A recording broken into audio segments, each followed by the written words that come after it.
SAP के इस session में आज हम बात करेंगे फास्ट डेटा एंट्री का। फास्ट डेटा एंट्री का मतलब क्या होता है, सबसे पहले ये समझ लेते हैं। फास्ट डेटा एंट्री का मतलब होता है कि आप अपना टाइम को ज्यादा वेस्ट नहीं करना चाहते हैं एंट्री को पास करने के लिए, तो उस प्रोसेस में हम एंट्री को फास्ट डेटा एंट्री में करते हैं। क्योंकि कुछ सिंगल ट्रांजेक्शन होते हैं जिनको हम पोस्टिंग में एंट्री पास कर लेते हैं, लेकिन जब हम बात करते हैं फास्ट डेटा एंट्री की तो मल्टीपल ट्रांजेक्शन्स अगर जहां पे हम करते हैं उस सारे प्रोसेस को हम फास्ट डेटा एंट्री बोलते हैं। एग्जांपल के तौर पे मैंने यहाँ पे लिखा है rent paid account debit, salary paid account debit, electricity bill account debit to cash. यानी कि ये वो ट्रांजेक्शन है जो मेरे हर महीने होने ही होने। जैसे मुझे पता है कि मेरा रेंट जाना है, सैलरी जानी है, इलेक्ट्रिसिटी जाना है, तो इन सब चीजों के लिए मैंने इनको डेबिट में डाल दिया क्योंकि एक्सपेंस है, एक्सपेंस डेबिट होते हैं। टू कैश, क्रेडिट में मैंने कैश कर दिया क्योंकि ये हमारी क्या है, हमसे अमाउंट जा रहा है। तो इस तरीके से मैंने एक एंट्री पास कर ली फास्ट डेटा एंट्री के अंदर। तो फास्ट डेटा एंट्री में कौन से ट्रांजेक्शन होते हैं, जो एंट्रीज मल्टीपल होती हैं प्लस जिनका एक दूसरे से कनेक्शन होता है। जैसे रेंट, ये सारे एक्सपेंस की हो गई, लेकिन आप एक्सपेंस की अलग एंट्रीज कर सकते हो, एसेट्स की अलग एंट्री कर सकते हो। कोई भी अगर हो सकता है आपको रेंट रिसीव हो रहा है, सैलरी रिसीव हो रही है या कमीशन रिसीव हो रहा है, तो उन सब चीजों की एंट्री आप फास्ट डेटा एंट्री में कर सकते हो। इससे पहले अगर आपने मेरी पुरानी वीडियोस नहीं देखी हैं तो उन सब का लिंक मैंने डिस्क्रिप्शन में डाल दिया है और अपना मोबाइल नंबर भी डाल दिया। अगर आपको किसी को कुछ पूछना हो तो आप मुझे कॉल भी कर सकते हो। आपका जो डाउट है वो जल्दी ही रिजॉल्व कर दिया जाएगा। तो चलो शुरू करते हैं एसएपी के अंदर फास्ट डेटा एंट्री करते कैसे। तो सबसे पहले आपको करना क्या है, एसएपी के अंदर आ जाना है। अब आपको स्टेप्स फॉलो करने हैं। जैसे यहाँ पे लिखा होगा accounting, financial accounting, journal ledger, document entry and ये है आपका जर्नल पोस्टिंग, यहाँ पे दिख रहा होगा आपको। अब ये इसके सारे स्टेप्स मैंने यहाँ पे लिखे हुए हैं, देखो accounting, financial accounting, journal ledger, document entry, journal posting, और यहाँ पे करना है आपको अपना कंपनी कोड। तो सबसे पहले मैं एसएपी में आ जाता हूँ, जर्नल पोस्टिंग में आ जाता हूँ एंड यहाँ पे मैंने डबल क्लिक करा। अब जब मैंने यहाँ पे डबल क्लिक करा तो यहाँ पे सबसे पहले तो आपने क्या देखना है, आपका कंपनी का कोड कौन सा है। तो मेरा जो कंपनी का कोड है वो है RCS, ये मेरा कंपनी का कोड आ गया। जो मेरी करेंसी है वो है इंडियन रुपीज में INR। मेरा जो पीरियड है वो है, मैंने यहाँ पे डाल रखा है 10। यहाँ पे डॉक्यूमेंट की एंट्री में मैंने आज की डेट डाल दी, तो यहीं पे क्लिक कर लेता हूं मैं। 30 है तो ये क्लिक कर दिया मैंने यहाँ पे। अब ये वाला जो सारा प्रोसेस है ये हो चुका है यहाँ पे। अब आपको एंट्री कैसे करनी है फास्ट डेटा एंट्री में, तो इसके लिए आपको यहाँ पे ऑप्शन दिख रहा होगा इस जगह पे। अब यहाँ पे एक चीज दिख रही है जिसको नाम है पोस्टिंग की। अब आपको ये चीज समझनी पड़ेगी कि पोस्टिंग की क्या होती है। एसएपी में पोस्टिंग की का मतलब होता है डेबिट एंड क्रेडिट 2 डिजिट्स का नंबर। तो अगर हम किसी चीज को डेबिट कर रहे हैं तो उसके लिए हमें 40 यूज करना होता है, और किसी चीज को क्रेडिट कर रहे हैं उसके लिए 50 यूज करना होता है। तो आप यहाँ पे क्लिक कर लो तो आप देखोगे यहाँ पे बहुत सारी चीजें आ रही होंगी पोस्टिंग नेम में। तो आपको यहाँ पे डेबिट एंड क्रेडिट जो दिखेगा, वो डेबिट जो दिखेगा वो 40 के अकॉर्डिंग दिखेगा, क्रेडिट 50 के अकॉर्डिंग दिखेगा। क्योंकि मैं यहाँ पे डेबिट की एंट्री कर रहा हूं तो मैंने यहाँ पे डेबिट में एंटर प्रेस कर दिया, तो मैं डेबिट कर रहा हूं। अब मैं डेबिट किस चीज को कर रहा हूं, मेरे पे जो ये मल्टीपल एंट्रीज है जैसे रेंट, सैलरी, इलेक्ट्रिसिटी। अगर आपके जीएल नहीं बने तो आप जीएल पहले बना लोगे, देन उसके बाद आप एंट्री पास करोगे। तो मेरे अगर जीएल बने हुए हैं तो ठीक, नहीं तो मुझे जीएल भी क्रिएट करने पड़ सकते हैं। तो अकाउंट में आ जाते हैं। अकाउंट का मतलब होता है एसएपी के अंदर जीएल, यानी कि जो अकाउंट नंबर आपने पहले डिफाइन किया था।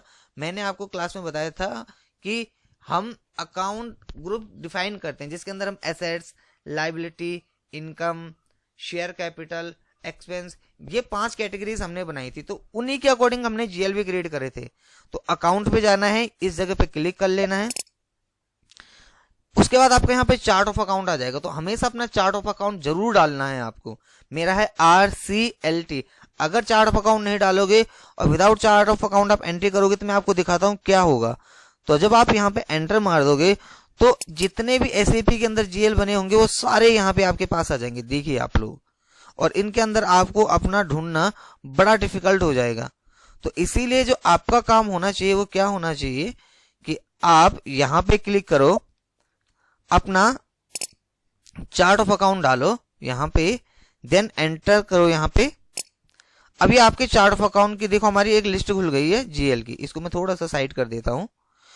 अब जैसे कि मैंने बोला कि मुझे एंट्री पास करनी है रेंट पेड अकाउंट डेबिट, तो रेंट पेड अकाउंट डेबिट में मैंने क्या करा, यहाँ पे एंट्री पास कर दी है रेंट पेड अकाउंट डेबिट की। एंटर मारा मैंने यहाँ पे, देखो तो रेंट पेड का जो जीएल है वो है 4000 का। तो रेंट पेड का जो जीएल है वो 4000 का आ चुका है। इस तरीके से यहाँ पे मैं अब क्या करूंगा, एंटर प्रेस कर दूंगा। अब ये डेट दिखा रहा है तो मेरा ऑटोमेटिक डेट तो एडजस्ट है, तो ये कोई एरर नहीं है। मैं यहाँ पे एक बार और एंटर प्रेस कर दूंगा। अब यहाँ पे क्या दिखा रहा है, अमाउंट। अमाउंट में मैंने क्या डालना है, जो अमाउंट में एंट्री में पास कर रहा हूं। जैसे मैंने एग्जांपल के तौर पे बोला कि जो मैं यहाँ पे रेंट पे कर रहा हूँ, रेंट पे करने के लिए मेरे पे है 5000। मुझे जो सैलरी पे करनी है वो करनी है मुझे 18900। इलेक्ट्रिसिटी बिल पे करना है 3680 रुपीज। तो जो टोटल यहाँ पे आपको दिखेगा इक्वल टू, मैं यहाँ पे सम लगा लेता हूं, एंटर। तो ये टोटल अमाउंट हमारा आना चाहिए कैश, जो मेरा क्रेडिट हो जाएगा वो हो जाएगा 27,580 रुपीज से। तो मैं अब यहाँ पे आ गया। जैसे कि मैंने यहाँ पे अमाउंट में डाल रखा है रेंट पेड में 5000, तो मैंने रेंट पेड में यहाँ पे 5000 की एंट्री पास कर ली। और ये सारी चीजें कुछ भी आपको डालना नहीं है, नीचे यहाँ पे आ जाना है। अगेन पोस्टिंग की में मैंने एक बार फिर से 40 डाल देना है। आप इस चीज को बड़े ध्यान से देखो, यहाँ पे 40 डालना है क्योंकि मुझे अब क्या डेबिट करना है, सैलरी। तो मैंने यहाँ पे एक बार और क्लिक करा, एंटर प्रेस करा। अब यहाँ पे मैं चाहो तो 40 लिख सकता हूं या मैनुअली यहाँ से एंटर मार के 40 मेरा आ जाएगा। उसके बाद मैंने यहाँ पे क्लिक करा। अब रेंट पेड करने के बाद मैंने यहाँ पे जो डिफाइन करा, मैंने बोला मुझे सैलरी भी पेड करनी है। तो जो रेंट पेड का मेरा जीएल था, क्योंकि देखो आप एक्सपेंस के देखोगे तो आपको एक्सपेंस की मेरी अलग कैटेगरी दिख जाएगी, ये मेरी एसेट्स की है तो एसेट्स की अलग कैटेगरीज है। तो यहाँ पे रेंट के बाद मैंने सैलरी डाल दिया 4001 का, और यहाँ पे भी एंटर प्रेस कर दिया। तो जो मैं सैलरी पे कर रहा हूँ, जैसे मैंने यहाँ पे डिफाइन कर रखा 18,900, तो मैंने यहाँ पे सैलरी डाल दिया 18,900 अमाउंट। उसके बाद यहाँ पे अगेन में आ गया, फिर से मुझे 40 डाल देना है क्योंकि मैं मल्टीपल एंट्री पास कर रहा हूँ। यहाँ पे क्लिक करना है। अब यहाँ पे मुझे क्या करना है, जैसे मैंने बोला कि एग्जाम्पल के तौर पे मुझे यहाँ पे जो एंट्री पास करनी है वो करनी है किस चीज की, कोई और चीज लेता हूँ, रेंट ले लिया, इलेक्ट्रिसिटी बिल पे करना है जैसे मुझे। तो इलेक्ट्रिसिटी पे मैंने यहाँ पे एंटर प्रेस कर दिया। इलेक्ट्रिसिटी जो मुझे पे करना है, जैसे यहाँ पे डिफाइन हो रखा है, मुझे करना है 3680 रुपीज का। तो 3680, तो 3680 रुपीज मैंने यहाँ पे डिफाइन कर दिया और एंटर कर दिया। तो अब आपको जो देखने वाली बात है वो ये है कि यहाँ पे ये अमाउंट भी आ चुका है 3680 का, जो डिफाइन भी हो रखा है। और ये किस चीज का जीएल है, इलेक्ट्रिसिटी का। अब आपको यहाँ पे नीचे आ जाना है। यहाँ पे आपको डालना है 50 का मतलब क्या होता है, क्रेडिट। जिस चीज को आप क्रेडिट कर रहे हो, तो जिस चीज को भी हम यहाँ पे क्रेडिट कर रहे हैं वो हमारा क्या है, कैश या बैंक। तो कैश और बैंक जो हमारा क्रेडिट होना चाहिए वो अमाउंट है इतना, लेकिन जैसे मैंने यहाँ पे कैश क्रेडिट में यहाँ पे 50 डाल दिया। यहाँ पे मैंने क्लिक करा, एंटर प्रेस कर लिया, यहाँ पे सर्च पे टिक कर दिया। अब आप देखोगे जो मेरे यहाँ पे एक मेरा कैश भी है और ये बैंक भी है, तो मैं कैश को क्रेडिट कर लेता हूँ। हाँ, एंटर प्रेस करा। अब कैश क्रेडिट कितने से हो रहा है, लेट सपोज अगर मुझे पता ही नहीं है कि मेरा कैश क्रेडिट कितने से हो रहा है, टोटल अमाउंट कितना है, तो अगर आपने कहीं पे इसको कैलकुलेट करके रखा हुआ है तो वो ठीक है। और अगर आपको पता नहीं है तो आप क्या करो, यहाँ पे आकर आपको स्टार प्रेस करना है। स्टार डालने के बाद आपको एंटर करना है। तो जैसे आप एंटर करोगे आप देखोगे टोटल अमाउंट आ गया यहाँ पे 27,580 रुपीज। तो 27,580 रुपीज का मेरा टोटल अमाउंट यहाँ पे शो कर रहा है। तो इस तरीके से ऑटोमेटिक एसएपी इसको कैलकुलेट कर लेगा। और यहाँ पे इसको टोटल अमाउंट जैसे आप डालोगे, अब आपको क्या करना है, इस एंट्री को यहीं पे जाके ये जो डॉक्यूमेंट है यहाँ पे क्लिक करो और इसको सिमुलेट करो। यहाँ से शिफ्ट प्लस F9 इसका शॉर्टकट की है। जब आप इस एंट्री को सिमुलेट करोगे तो आपको एंट्री कुछ ऐसे दिखेगी, rent paid account debit, salary paid account debit, electricity bill account debit to cash. 50 का मतलब होता है क्रेडिट, 40 का मतलब होता है डेबिट। क्रेडिट में मैंने यहाँ पे डिफाइन कर दिया है कैश। इस तरीके से मेरी ये एंट्री पास हो चुकी है। अब अगर आपको इसको पोस्ट करना है तो आप यहाँ से इसको पोस्ट भी कर सकते हो। तो इस तरीके से आपकी ये एंट्री बन जाएगी और आप इसको यहाँ से पोस्ट करके सेव भी कर दोगे। तो मैं इसको यहाँ से पोस्ट कर लेता हूँ और ये एंट्री मेरी सेव हो गई। तो इस तरीके से ये मेरा जो था फास्ट डेटा एंट्री का जो कॉन्सेप्ट था वो आपको समझाना था कि इसमें हम मल्टीपल एंट्रीज कर सकते हैं और कैसे करते हैं ये मैंने आपको बता दिया है।